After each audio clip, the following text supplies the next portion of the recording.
നമ്മുടെ പ്രാർത്ഥനകൾ യാചകന്മാരുടെ പോലത്തെ പ്രാർത്ഥനയല്ല. അവകാശികളായിരിക്കുന്ന മക്കൾ അപ്പനോട് ചോദിച്ചു വാങ്ങുന്ന ആ ധൈര്യം, ആ ഉറപ്പും ധൈര്യവും നമ്മുടെ ജീവിതത്തിൽ കളയാനാണ് പിശാച് പല തന്ത്രങ്ങളും ഉപയോഗിക്കുന്നത്. പിശാചിൻ്റെ പ്രവൃത്തികളെ തിരിച്ചറിയണം. പിശാച് എന്ന് പറയുന്നത്, ചിലർ പറയും ആ പിശാചൊന്നുമില്ല, ഉണ്ട്, പക്ഷേ ഒരു ആയുധവുമില്ല. ആയുധവർഗങ്ങൾ ക്രൂശിൽ യേശു കീഴേൽപ്പിച്ചു. പക്ഷെ തന്ത്രങ്ങൾ ഇന്നുമുണ്ട്.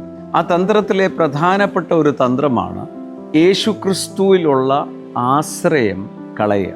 അതുകൊണ്ട് തന്നെ നമ്മുടെ ജീവിതത്തിൽ ഏതെങ്കിലും കാര്യം വരുമ്പം പെട്ടെന്ന് ലോകത്തിൻ്റെ സിസ്റ്റത്തിലേക്കാണ് നമ്മൾ നോക്കുന്നത്. എങ്ങനെ ലോകപ്രകാരം ഇതിനകത്തുനിന്ന് രക്ഷ പ്രാപിക്കും? പക്ഷേ നമ്മൾ മനസ്സിലാക്കേണ്ടത്, ലോകത്തിന് തരാൻ പറ്റാത്തൊരു വഴി തൻ്റെ മക്കൾക്ക് വേണ്ടി കർത്താവായ യേശു ഒരുക്കി വെച്ചിട്ടുണ്ട്. ആ ഒരുക്കി വെച്ചിട്ടുള്ള വഴി കാണണമെങ്കിൽ കർത്താവായ യേശു ആയിട്ട് വ്യക്തിപരമായ കൂട്ടായ്മയിലൂടെ വേണം പോകുവാൻ.